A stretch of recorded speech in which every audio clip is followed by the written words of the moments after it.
Bagi Kristus tidak ada posisi netral. Ulang. Bagi Kristus syarat menjadi pengikutnya tidak boleh netral, harus pilih. Kawannya dia atau lawannya dia. Ulang. Ikut Tuhan tidak ada, saya dua kaki. Saya tidak melawan, tapi saya juga tidak mendukung. Saya biasa-biasa saja. Adam-adam saja. Aduh. Orang kayak begini tidak cocok jadi pengikut Kristus. Corona begini kita harus bersatu hati. Corona begini kita harus unity. Corona begini kita harus kompak. Bukan satu sikut satu, satu sikut satu, satu hantam satu. Aduh, tunggu dulu. Kita butuh kesegaran, butuh kekuatan. Saudara, terhormatnya ibadah kita, terhormatnya pelayanan kita tidak tergantung Anda ada di mana. Kehormatannya tetap paling high, paling tinggi di atas segala-galanya. Untuk mengalahkan corona, dunia pakai apa? Arwah. Dunia pakai apa? Roh leluhur. Dunia pakai apa? Cara-cara duniawi yang menyakiti hati Bapa di sorga. Saya dan saudara tidak perlu melakukan itu. Kita semua merendahkan diri, takut mencari wajah Allah, dan firman Allah menjamin siapa merendahkan diri akan ditinggikan, siapa meninggikan diri akan direndahkan. Selama ini napas masih hidup, masih bisa tarik enak, saya akan berteriak, saya akan berseru, saya akan beritakan Injil segenap hati. Orang yang paling banyak diampuni dosanya adalah orang yang paling banyak melakukan kasih kepada Tuhannya. Dapat uang banyak senang-senang, habis uang hilang senangnya. Ya, dapat pacar tampan, padahal ini laki orang misalnya, dia senang. Diputusin, menangis Cina. Iya kan? Jadi ditentukan oleh keadaan luar. Tapi joy yang dari Tuhan itu membuat kita bahagia. Makanya mereka berlari memang takut, tapi dengan sukacita yang besar. Kiranya khotbah ini berkenan di hati Tuhan dan mendatangkan berkat sukacita bagi Anda dan saya. Sekali lagi shalom. Puji Tuhan, saya sangat bahagia. Tuhan begitu baik memberi kesempatan untuk kami terus bisa berbagi berkat.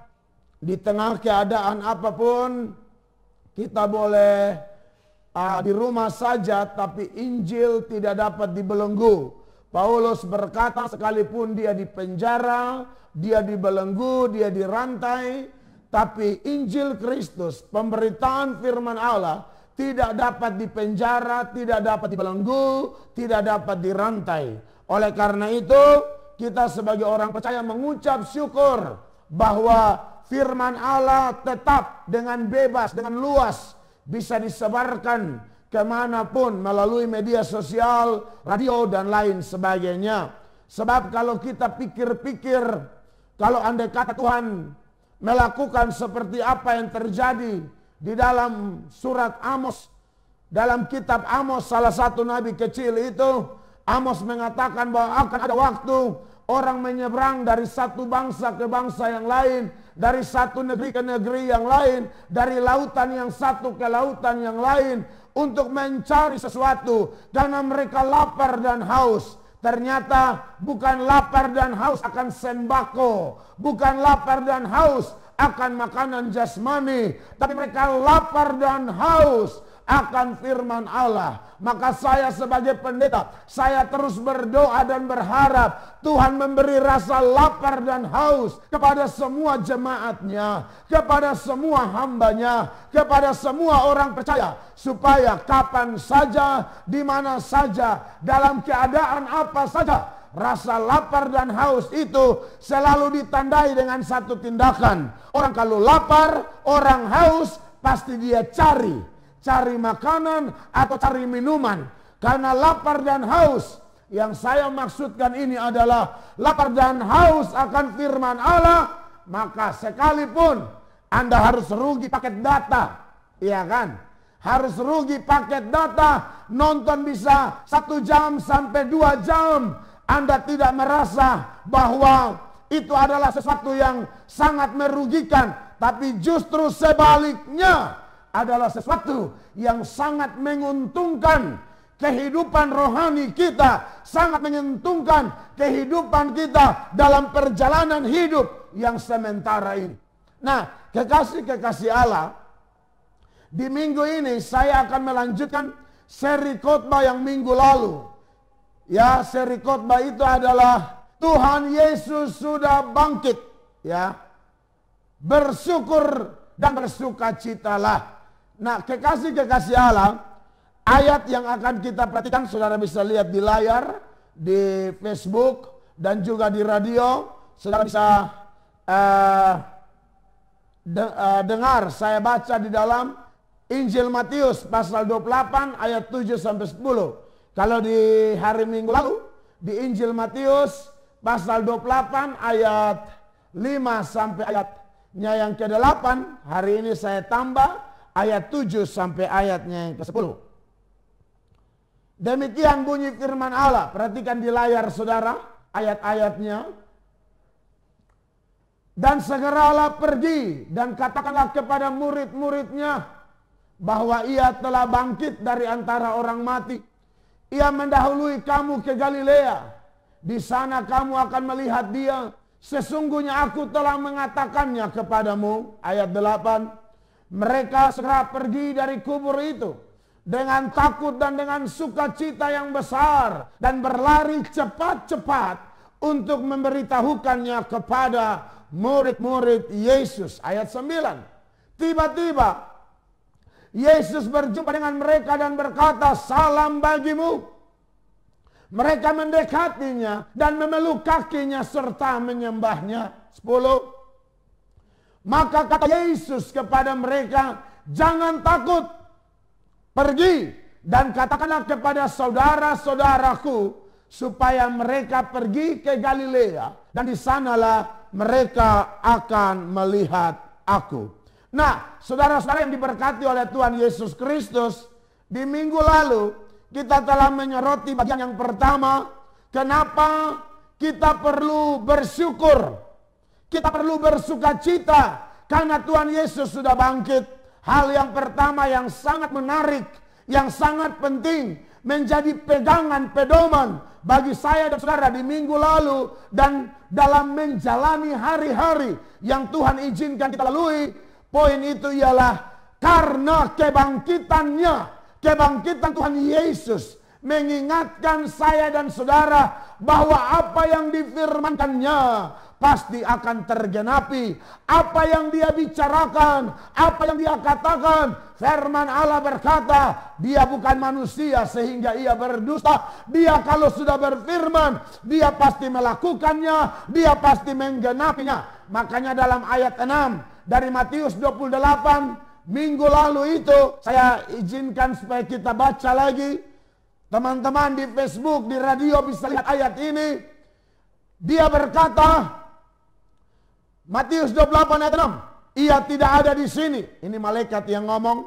Sebab ia telah bangkit sama seperti yang telah dikatakannya. Garis bawahi, ia telah bangkit sama seperti yang telah dikatakannya. Minggu lalu saya sudah jelaskan panjang lebar. Ini sekedar mengingatkan arah dari khotbah minggu lalu supaya nyambung dengan minggu ini. Sekaligus mendorong saya dan saudara supaya sukacita kita tidak padam, syukur kita tidak berhenti. Kenapa? Karena kita punya Tuhan yang ajaib, kita punya Tuhan yang luar biasa. Kalau Anda seringkali mendengar perkataan-perkataan orang, baik dari kalangan pejabat, politikus, politisi, atau mungkin pendeta, atau mungkin orang-orang sekitar Anda, mungkin kata-kata mereka tidak bisa dipegang, omongan mereka, janji mereka meleset bahkan mengecewakan. Entah alasannya apa, karena memang mereka dasarnya sengaja membohongi kita, menipu kita, atau karena manusiawi, maka ada kelupaan-kelupaan, situasi dan kondisi masalah membuat orang lupa janji-janjinya. Dengan poin ini, Anda dan saya boleh berpijak pada fondasi yang benar, boleh berpijak pada fondasi yang luar biasa, bahwa Tuhanmu dan Tuhanku, Tuhan kita bersama, dia kalau ngomong apa, tidak mungkin meleset. Janjinya murni, saudara-saudara.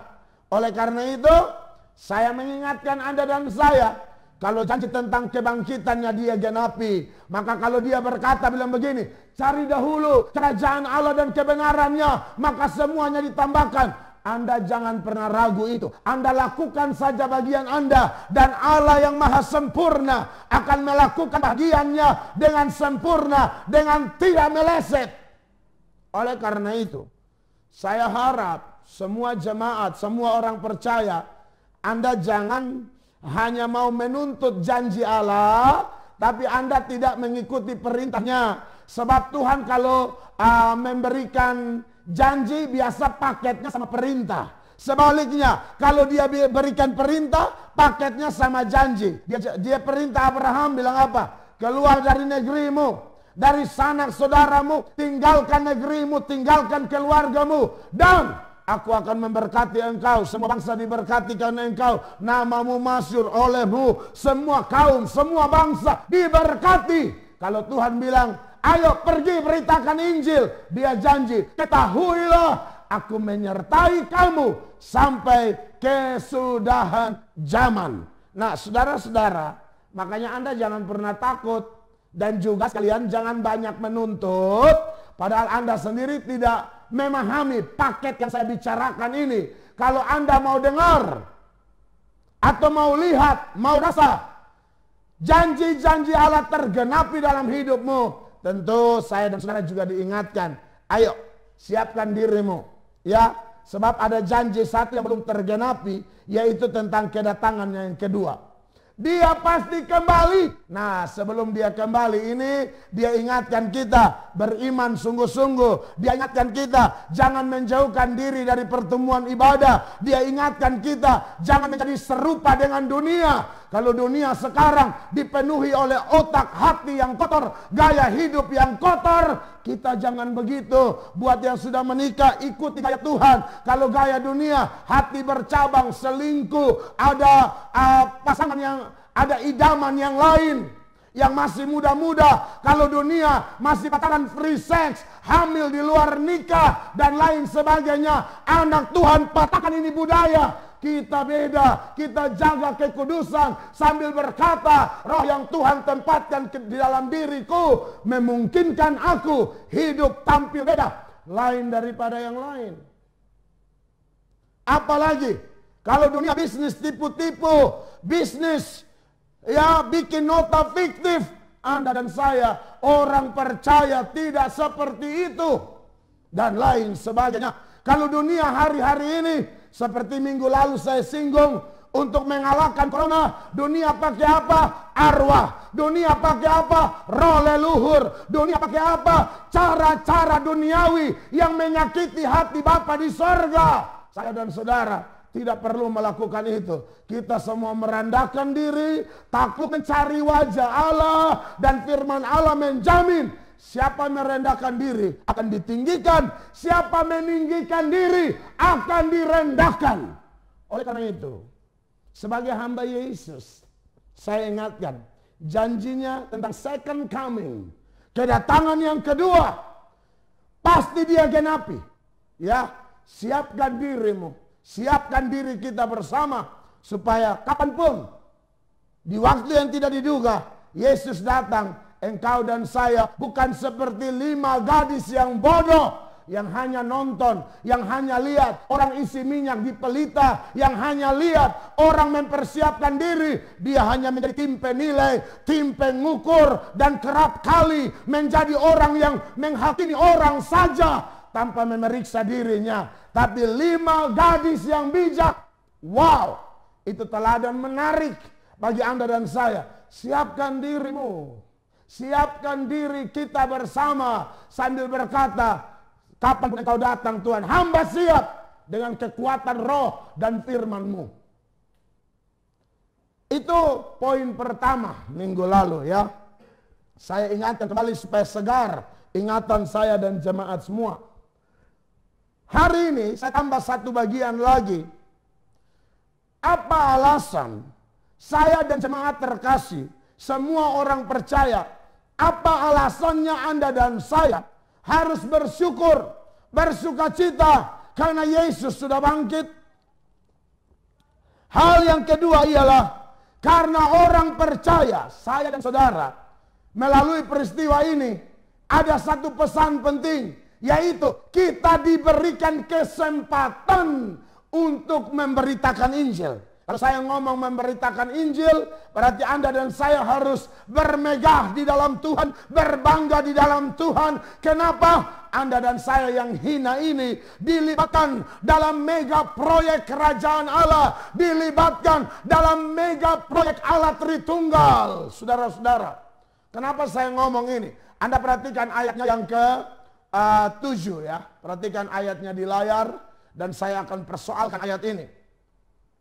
Dan segeralah, ini malaikat yang ngomong kepada perempuan-perempuan itu ya, kalau Anda lihat teks sebelumnya. Dan segeralah pergi dan katakanlah kepada murid-muridnya bahwa ia telah bangkit dari antara orang mati. Ia mendahului kamu ke Galilea. Di sana kamu akan melihat dia. Sesungguhnya kata malaikat itu, aku telah mengatakannya kepadamu. Saya perlu ingatkan hal menarik seputaran kehadiran malaikat di dalam peristiwa kebangkitan ini. Jemaat, orang percaya yang saya cintai, dengar baik bahwa kehadiran malaikat ini, dia bukan datang untuk membangkitkan Yesus. Dengar, malaikat tidak diberi wewenang, malaikat tidak diberi otoritas, malaikat tidak diberi kuasa untuk membangkitkan anak Allah. Lalu tugas membangkitkan anak Allah, tugas siapa? Sudah pasti adalah tugas Allah Tritunggal. Yang membangkitkan Tuhan Yesus menurut data kitab suci adalah Bapa, Anak, dan Roh Kudus. Saya ingatkan beberapa data. Misalnya berkaitan dengan data yang mengatakan Bapalah yang membangkitkan Yesus. Itu ada dalam Galatia pasalnya yang pertama, ayatnya yang pertama. Perhatikan ayat ini.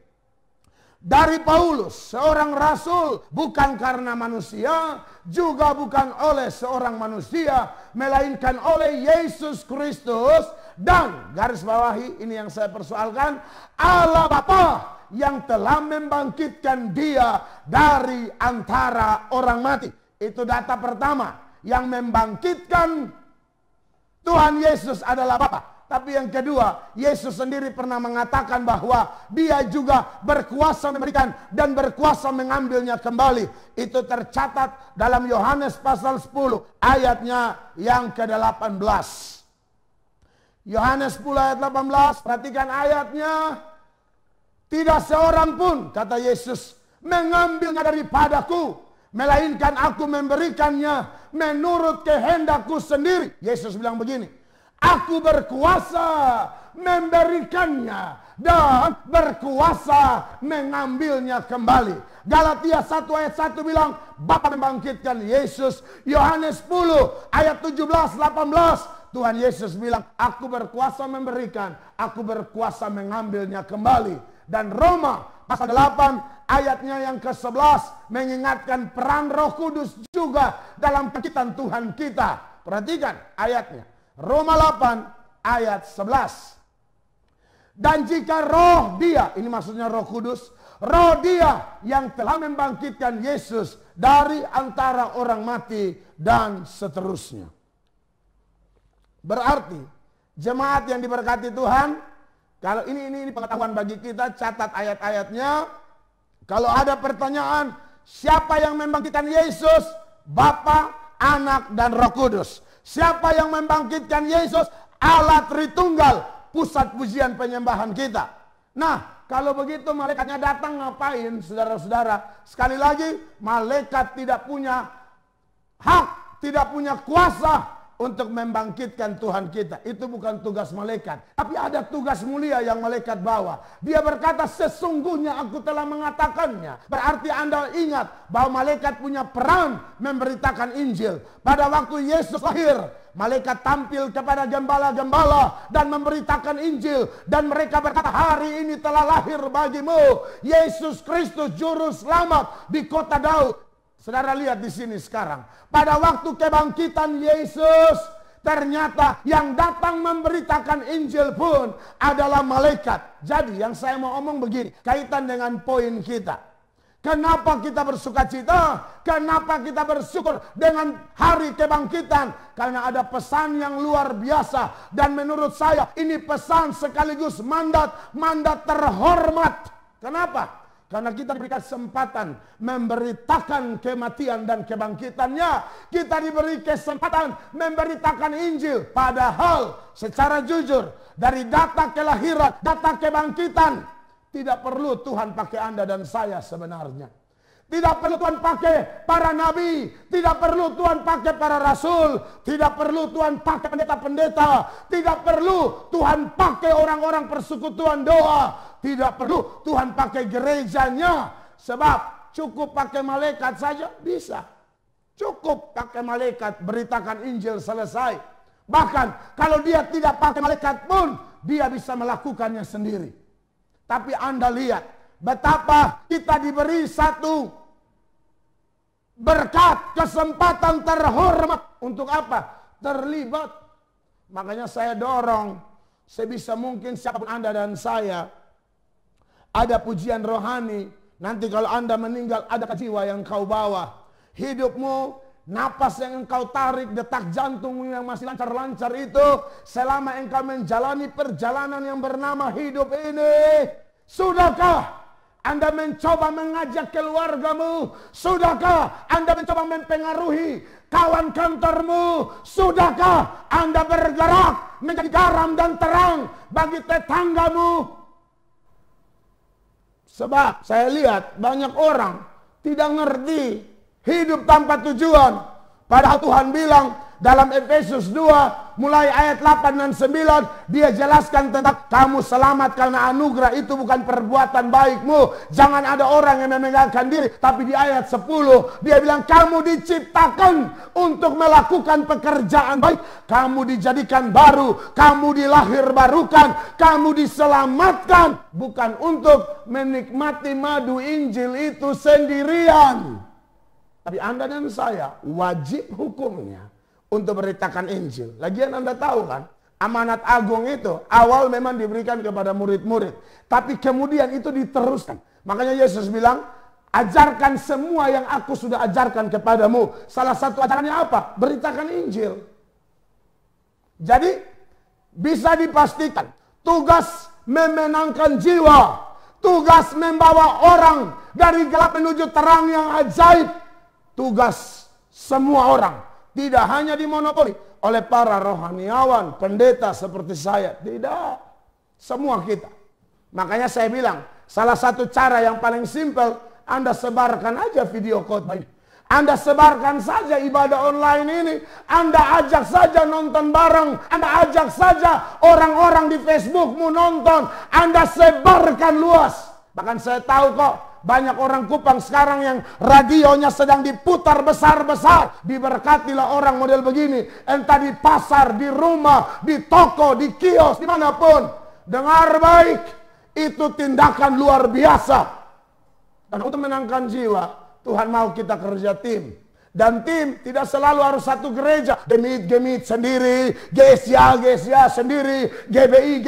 Oh tidak. Tidak peduli gereja mana, sebarkan biar banyak orang diselamatkan. Saudara-saudara yang dikasihi Tuhan Yesus, ini pekerjaan terhormat. Ini yang menjadi sukacita besar, kesenangan yang kudus. Saudara kalau mau tanya pekerjaan di dunia, banyak orang tuh yang ada karakteristik orang bangga banget kalau bisa mendampingi wali kota. Bangga banget kalau bisa mendampingi gubernur, bupati. Senang sekali kalau bisa dekat sama pengusaha ternama.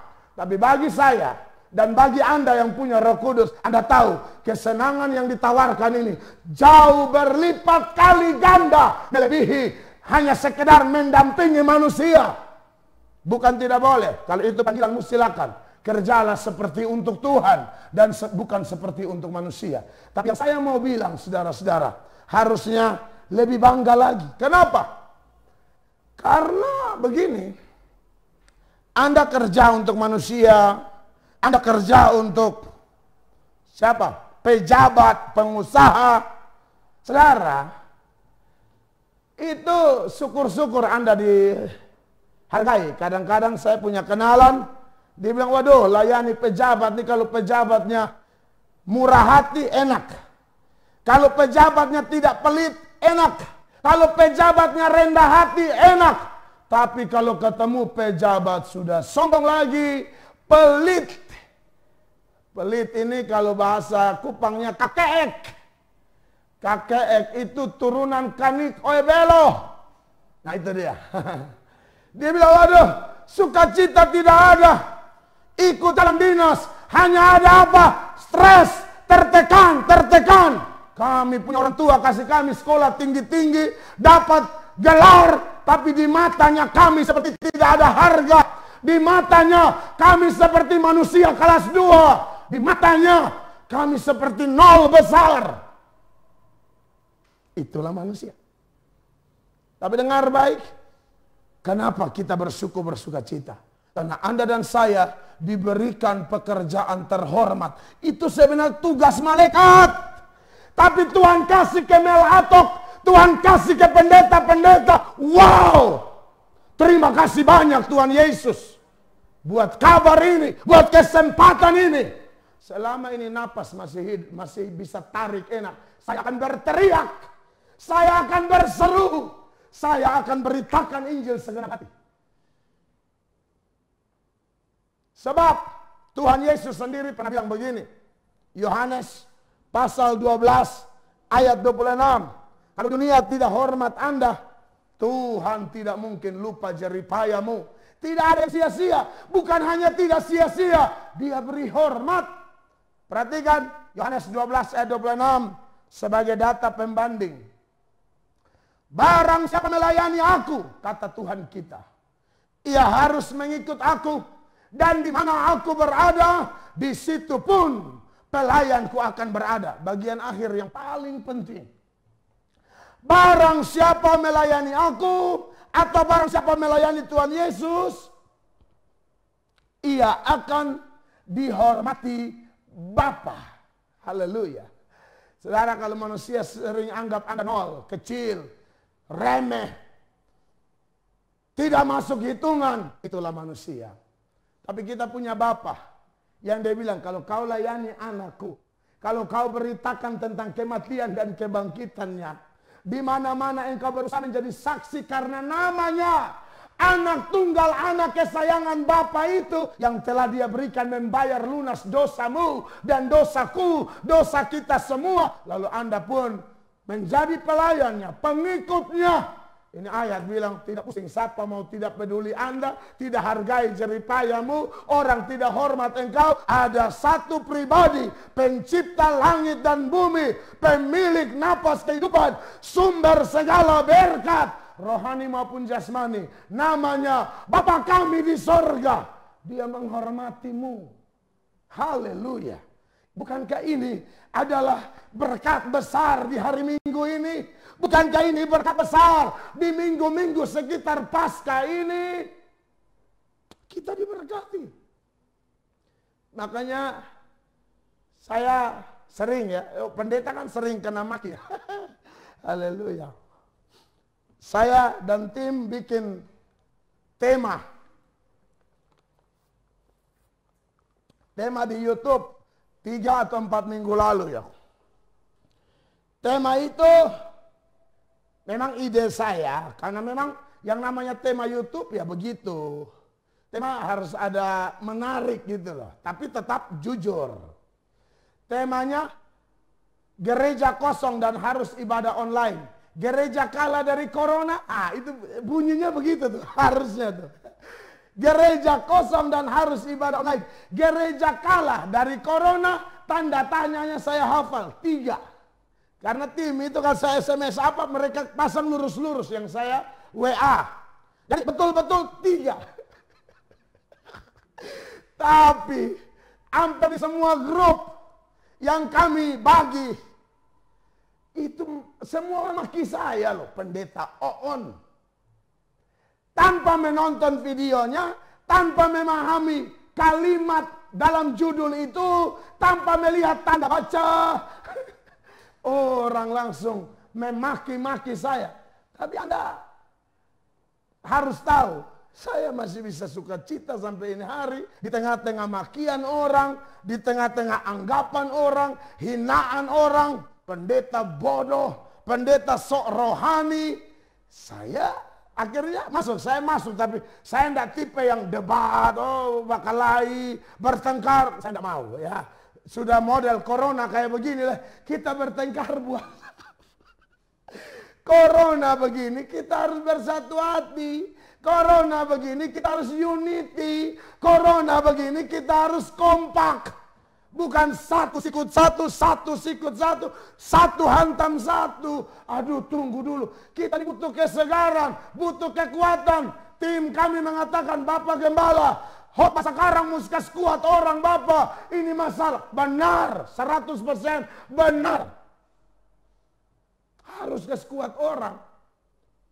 Orang ada di beberapa kelurahan, orang sudah masuk pencuri lauk.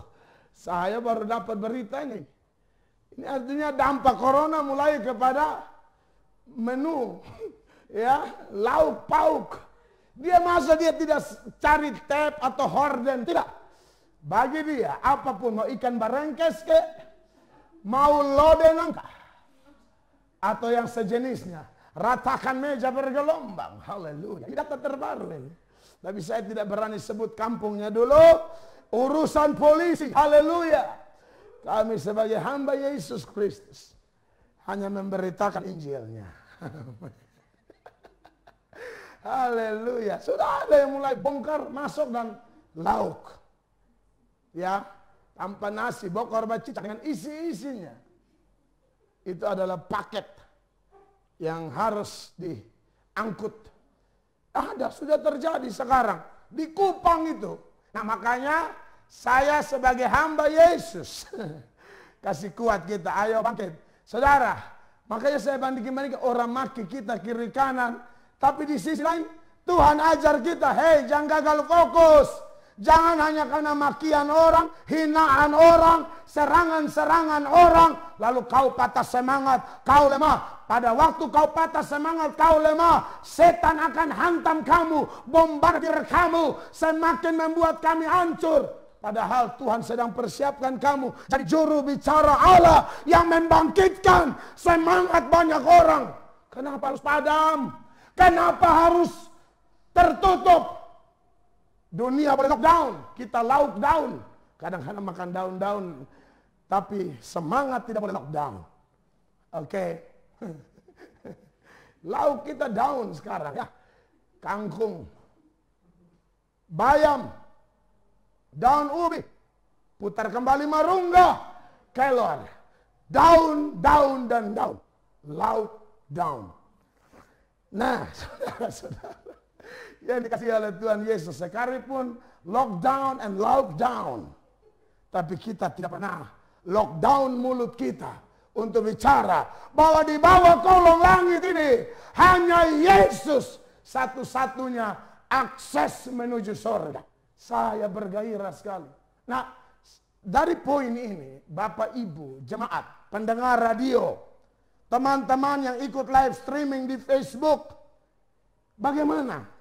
Setelah Anda dengar ini, masihkah Anda melihat pelayanan itu pekerjaan terhormat? Masihkah Anda lihat pemberitaan Injil itu pekerjaan terhormat? Apakah saudara merasa terhormat hanya ketika Anda ada di panggung-panggung besar dengan dandanan yang luar biasa, itu baru terhormat? Lalu ibadah online begini bukan terhormat, lalu hanya ibadah di rumah tidak terhormat? Saudara, terhormatnya ibadah kita, terhormatnya pelayanan kita tidak tergantung Anda ada di mana. Kehormatannya tetap paling high, paling tinggi di atas segala-galanya. Kekasih Allah, bagaimana Anda melihatnya?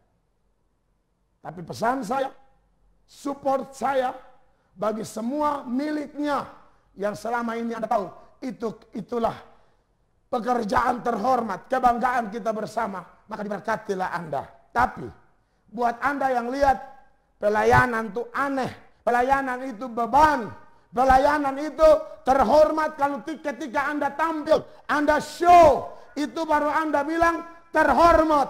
Tapi kalau tidak kelihatan, tidak terhormat. Artinya Anda punya pelayanan mut-mutan gitu loh.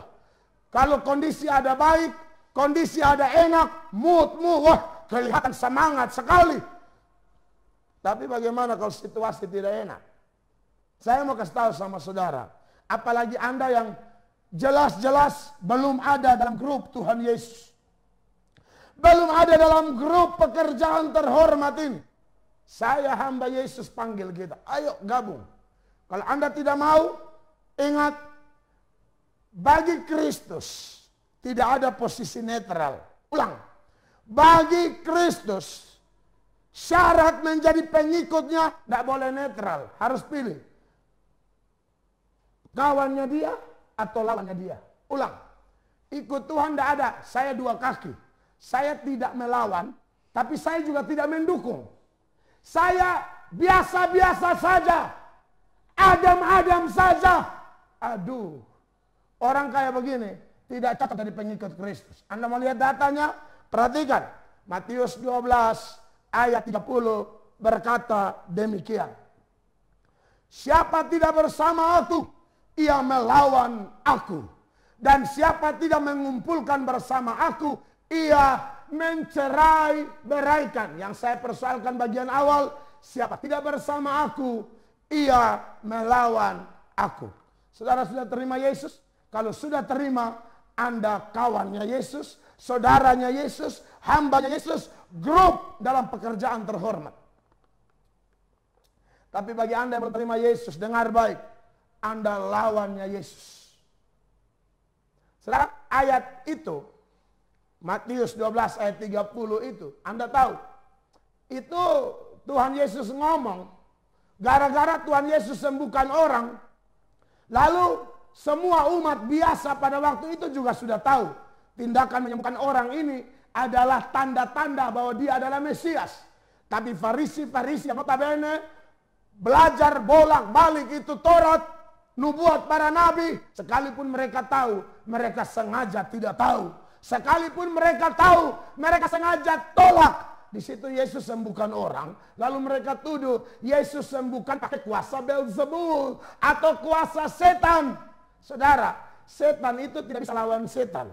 Memang kadang-kadang setan untuk menarik simpati, seolah-olah mereka berlawanan. Contoh, Anda kerasukan setan, tapi Anda perginya ke dukun. Lalu dukun itu juga alat setan sebenarnya. Mereka itu tidak benar-benar berperang, hanya membuat engkau terikat dengan metode-metode setan. Maka diberikanlah kesembuhan sesaat, diberikanlah kesembuhan palsu.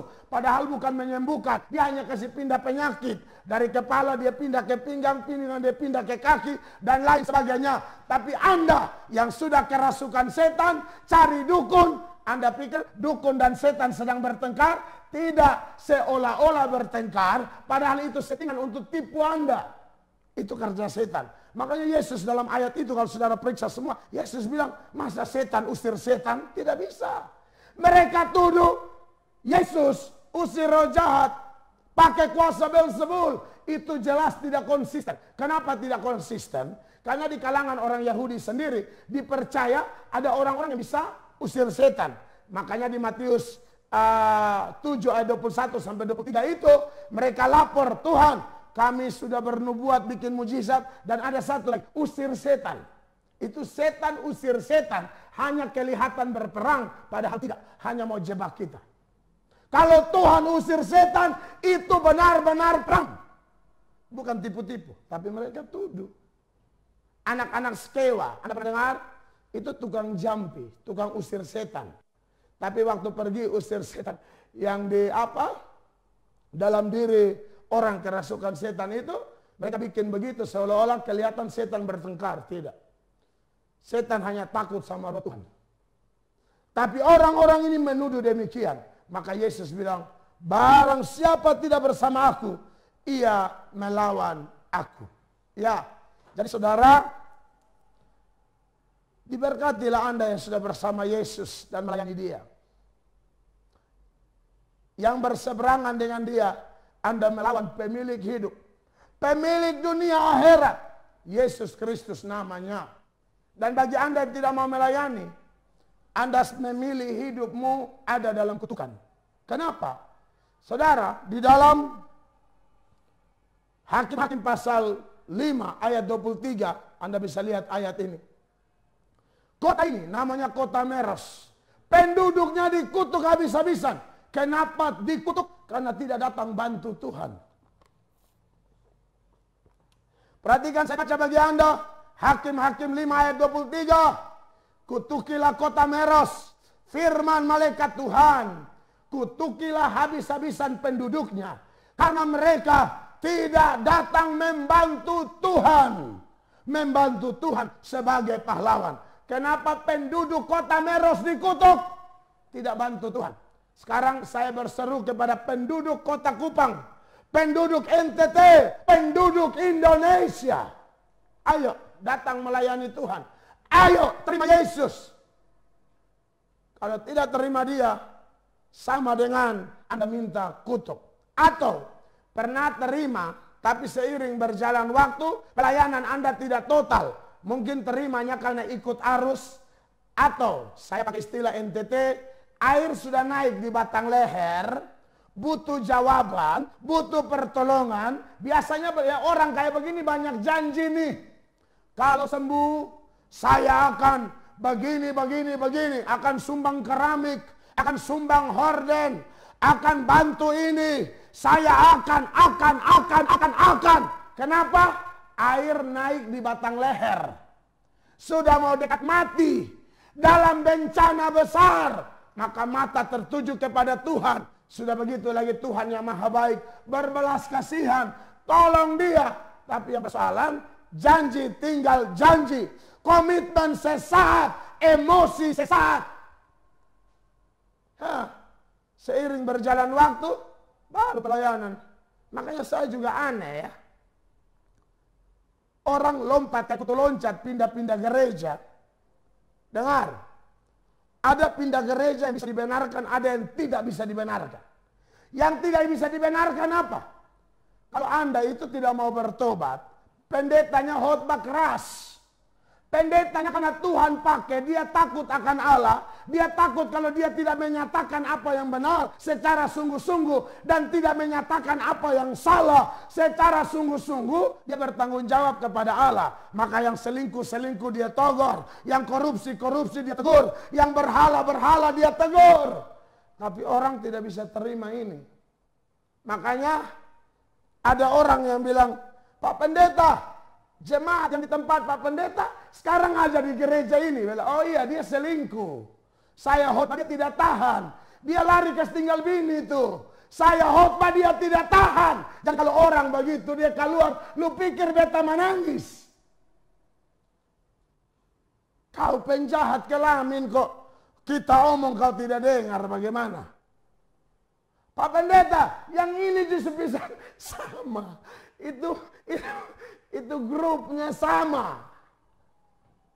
Dan memang seperti Yohanes bilang, itu kayak dia sudah pegang alat penampi. Kayak katong pegang nyiru. Dan barasko semua lihat. Mana baras, mana katak. Tahu katak?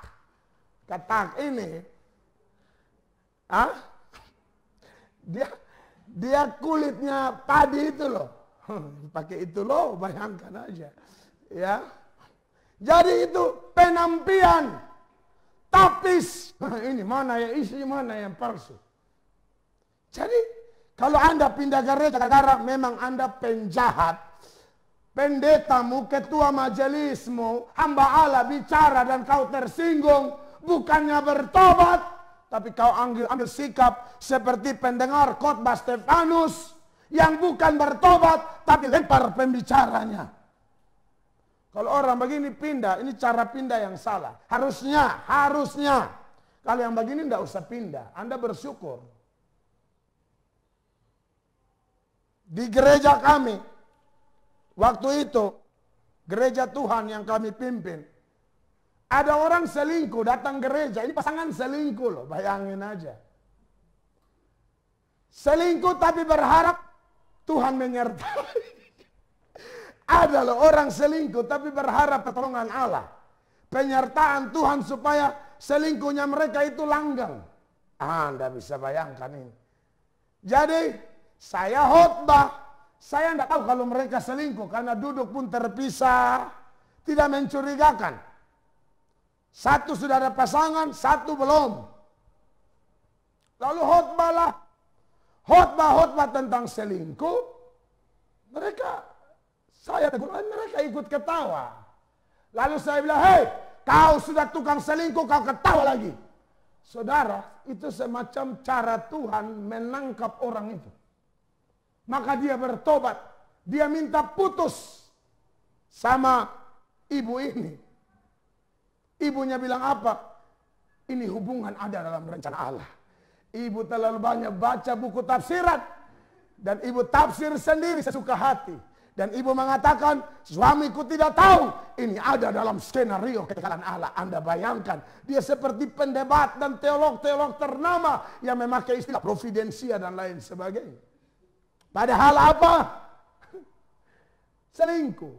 Tapi yang mau bertobat ini putus hubungan sama sekali. Dan dia bertobat. Saya tidak tahu ibu itu bertobat atau tidak. Tapi ibu, kalau ibu ada dengar, ini waktu untuk ibu. Suamimu tidak tahu, Tuhan Allah tahu. Ibu tahu toh yang saya maksudkan. Nah, kekasih-kekasih Allah. Jadi, kalau Anda ikut Tuhan gara-gara apa? Jangan minta maaf, saya terpaksa mesti pakai ilustrasi yang populer di Indonesia, di sekitar kita. Jangan semangat-semangat seperti panas-panas tai ayam. Dia kelihatan semangat tiba-tiba hilang. Aneh orang kayak begini. Saya tidak lebih baik dari Anda. Tapi Alkitab mengingatkan kita tokoh-tokoh yang masa lalunya sangat berdosa. Maria Magdalena, Paulus, Petrus yang pernah jatuh. Anda lihat mereka bangkit. Mereka cinta Tuhan sungguh-sungguh. Artinya apa? Orang yang paling merasa paling banyak diampuni dosanya. Dia paling banyak mengasihi Allah. Saya ini terlalu berdosa supaya Anda tahu. Mungkin Anda terlalu suci, Anda terlalu baik sehingga melayani dengan Tuhan. Hitung-hitung. Kalau orang seperti saya, istri saya, tim kami semua orang yang sangat berdosa. Maka kami bilang, dia selamatkan kami. Bayangkan kalau dia tidak selamatkan Melatok ada di balik tali besi. Saya ada di penjara atau sudah masuk kubur, dibacok orang. Tapi dia selamatkan. Orang yang paling banyak diampuni dosanya adalah orang yang paling banyak melakukan kasih kepada Tuhannya. Bagaimana? Dosamu sedikit kah? Saudara yang dengar, kalau dosamu banyak, engkau datang kepada dia, dia ampuni semua. Masa sudah ampuni semua, tidak ada kegirangan di hidupmu? Mustahil. Pasti ada. Makanya saya aneh dengan orang-orang yang melayani Tuhan, sebentar semangat, sebentar hilang. Suka-suka dia. Orang kayak begini, Alkitab bilang dia lalai melakukan pekerjaan Tuhan. Dan orang kayak begini terkutuk. Apalagi kalau kau sekolah teologi, kau guru sekolah minggu, engkau ketua pemuda, engkau ketua rayon, dan lain sebagainya. Engkau majelis, lalu engkau melayani. Asal-asal, perhatikan ayat ini. Yeremia pasal 48 ayat 10. Bagian A, ayat ini berkata, terkutuklah orang yang melaksanakan pekerjaan Tuhan dengan lalai. Jangan coba-coba. Yunus ditelan oleh ikan besar. Dan hamba-hamba Tuhan yang lari dari pelayanan, terkutuklah dia, kata Alkitab. Setiap kita punya talenta berbeda-beda, saudara-saudara. Ingat itu. Mungkin ada yang dikasih 5, ada yang dikasih 4, ada yang dikasih 2, ada yang dikasih 1. Katakanlah Anda hanya punya talenta 1. Tapi jangan coba-coba kubur itu talenta. Anda ingat nasib dari hamba yang kurang ajar, hamba yang jahat dan malas itu? Dikasih talenta, kubur. Tuannya datang, kerjanya sedikit, ngomongnya banyak, protesnya banyak. Begini. Anda boleh baca tuh di Matius 25 mulai 14 sampai ayat 30. Aduh, kerja paling sedikit, ngomong paling banyak. Sedangkan yang melipat gandakan talenta, ngomong sedikit, hasil jelas. Nah, Anda jangan coba-coba bilang, saya ini begini. Tidak mungkin orang Kristen tidak punya talenta. Walaupun satu, pasti ada. Talenta itu apa? Sesuatu yang Tuhan beri bagi Anda untuk mempermuliakan nama Allah. Talenta itu luas. Waktu, tenaga, kesehatan, apalagi kepintaran, kecantikan, ketampanan, kemampuan bernyanyi, kemampuan berkhotbah. Banyak sekali. Itulah talenta. Jadi jangan bilang, saya tidak ada talenta. Lihat lu muka di kaca tuh cantik, baik. Stop. Memang menyanyi miring. Contoh saja. Ini contoh. Cantik tapi menyanyi miring. Ya? Apa son bisa? Terima tamu. Terima tamu. Dengan senyuman. Selamat datang. Gitu loh. Haleluya. Masuk. Haleluya. Bisa dong. Ya. Tapi ada yang sebaliknya. Mukanya tidak cantik. Nyanyinya jago. Biar dia yang nyanyi di atas. Tidak apa-apa. Semua ada di talenta. Jadi tahu saya bilang, kenapa ya bisa cantik ke dia? Iya dia cantik mas suara miring. Lu pas-pas suara bagus. Wow, Tuhan adil. Amin. Begitu. Jadi lu jangan tanya, kenapa bisa ke dia? Sen usah. Lu begitu sudah. Tak usah deh main suntik. Bukan putih, pucat. Suntik bikin kulit kincang. Kata terlalu kuat, terobek. Sebagai hamba Yesus Kristus. Saya sudah. Ini saya omong supaya Anda jangan bilang, kenapa? Tidak, Tuhan cipta semua unik. Saya sering omongin orang ke Mel Atok, ini cuma satu di dunia. Mel Atok adalah Mel Atok. Mel Atok tidak perlu jadi seperti Mel yang lain. Kalau saudara Agnes dari Tuapukan misalnya. Anda tidak perlu style kayak Agnes Mo. Mo sudah go internasional, lu go Tuapukan. Jadi sebagai hamba Yesus Kristus, saya ingatkan supaya tetap nikmati apa adanya dirimu. Ya, bandingkan tentang hamba yang jahat itu. Matius 25, mulai ayat 29. Kerja sedikit banyak ngomong, kubur talenta lagi. Lalu Tuhan Yesus ngomong dalam ayat 29, sebelum menjatuhkan hukuman kepada hamba yang jahat, malas dan tidak berguna itu, 29. Karena setiap orang yang mempunyai, kepadanya akan diberi, sehingga ia berkelimpahan. Tetapi siapa yang tidak mempunyai, apapun juga yang ada padanya, akan diambil daripadanya. Apa maksud ayat ini? Ayat ini bilang, kalau Anda tidak bekerja untuk Tuhan, intinya itu, Anda mengalami kerugian besar. Makanya ayat 30, perhatikan. Dan campakkanlah hamba yang tidak berguna itu ke dalam kegelapan yang paling gelap. Ini simbol neraka. Di sanalah akan terdapat ratap dan kertak gigi. Jadi kekasih-kekasih Allah, saya sebagai hamba Tuhan Yesus ingatkan, ayo, jangan di berita pasca ini Anda down gara-gara corona. Jangan, bangkit. Semangat melayani Tuhan. Jangan putus asa. Selanjutnya, sebelum saya ini jam berapa tim? 10.25 ya. Yang di radio masih mau dengar, saudara penyanyi dangdut ya, mau digoyang. Haleluya. Yang live streaming masih ada paket data. Bangkit, haleluya. Ada yang menatap saya dari, Bu bangkit terus. Ini waktu isi pulsa ini kejang-kejang. Yang rasa susah karat boleh pamit mundur, tidak apa-apa. Setelah di radio, tutup Facebook, radio masih aktif, aman. Jangan paksa diri. Haleluya. Ayat 8. Saya habiskan sudah supaya minggu depan atau nanti lihat perkembangan ya. Oke, sudah. Jadi begitu ya. Ayat 8. Dari Matius 28 ayat 8. Mereka segera pergi dari kubur itu. Garis bawahi. Dengan takut dan dengan sukacita yang besar. Dan berlari cepat-cepat untuk memberitahukannya kepada murid-murid Yesus. Perhatikan saudara-saudara. Ayat yang saya beri tanda tadi warna merah. Khusus yang di Facebook tentunya.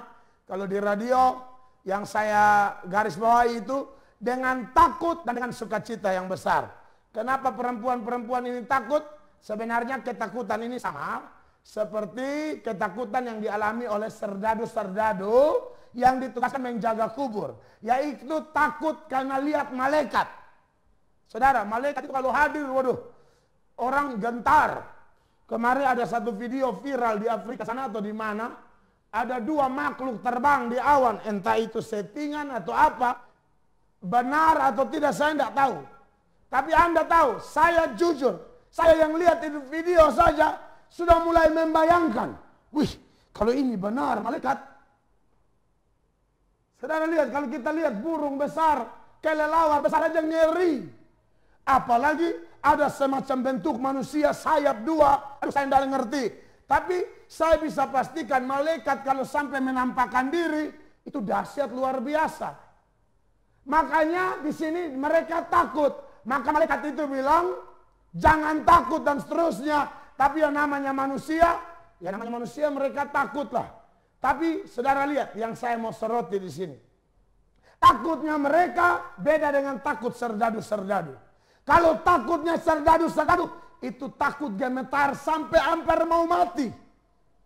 Tapi takutnya mereka, saudara-saudara, itu takut yang disertai dengan sukacita yang besar. Serdadu-serdadu takut dan takutnya berlarut-larut dan tidak dikuasai oleh sukacita. Apalagi bukan sukacita biasa. Di dalam ayat itu, kembali di dalam ayat yang tadi ya. Matius 28 ayat 8, ini ayat terakhir yang saya bahas. Saat ini, minggu depan baru kita lanjut lagi. Sukacita yang besar. Kenapa mereka bersukacita? Di balik ketakutan lihat malaikat, mereka sukacita karena berita kebangkitan. Sedangkan serdadu-serdadu itu memang ada kegirangan sesaat. Kenapa? Karena setelah peristiwa itu, mereka datang lapor kepada imam-imam yang menugaskan mereka. Lalu mereka diberikan uang. Sejumlah uang tutup mulut. Sejumlah uang untuk mereka memberitakan hoax. Memberitakan berita dusta. Mereka girang karena uang tutup mulut mungkin. Tapi sukacita yang saya bahas. Seperti yang ada pada perempuan-perempuan ini. Tidak dimiliki oleh mereka. Jadi saudara-saudara, sukacita itu sangat penting. Dengan sukacita itulah saya dan saudara bisa melakukan banyak hal untuk kemuliaan nama Tuhan. Orang kalau tidak ada sukacita, bagaimana dia semangat berbuat baik? Kalau orang tidak ada sukacita, bagaimana dia bisa semangat memberitakan Injil? Maka diberkatilah mereka semua yang diberikan sukacita yang sejati yang berasal daripada Allah. Oleh karena itu saudara-saudara, tetap bersukacita. Minggu depan saya akan bahas lebih lanjut lagi. Sebab Tuhan berkata, bersukacitalah melalui Paulus. Sekali lagi kukatakan, bersukacitalah. Paulus ngomong ayat itu dari dalam penjara. Saya ulang-ulang ditahan polisi, tapi tidak ada sukacita. Kenapa? Saya ditahan dulu sebelum jadi pendeta. Saya ditahan karena kriminal. Saya ditahan karena melakukan kejahatan. Saya ditahan karena upah dosa. Maka jelas tidak ada sukacita. Tapi Paulus ketika di penjara dia berkata, bersukacitalah. Sekali lagi kukatakan bersukacitalah. Di dalam Filipi 4 ayat 4 itu. Karena apa? Dia sudah dalam Yesus. Dia menderita karena kebenaran. Saudara, ikut Tuhan, melayani Tuhan, pasti ada penderitaan. pasti ada tantangan. Tapi penderitaan, tantangan itu tidak akan menghilangkan sukacita. Sukacita beda dengan happy. Ya, beda joy dengan happy. Kalau happy itu kulit luar, dapat uang banyak senang-senang, habis uang hilang senangnya. Ya, dapat pacar tampan, padahal ini laki orang misalnya, dia senang. Diputusin, menangis Cina. Iya kan? Jadi ditentukan oleh keadaan luar. Tapi joy yang dari Tuhan itu membuat kita bahagia. Makanya mereka berlari, memang takut, tapi dengan sukacita yang besar. Kiranya khotbah ini berkenan di hati Tuhan dan mendatangkan berkat sukacita bagi Anda dan saya.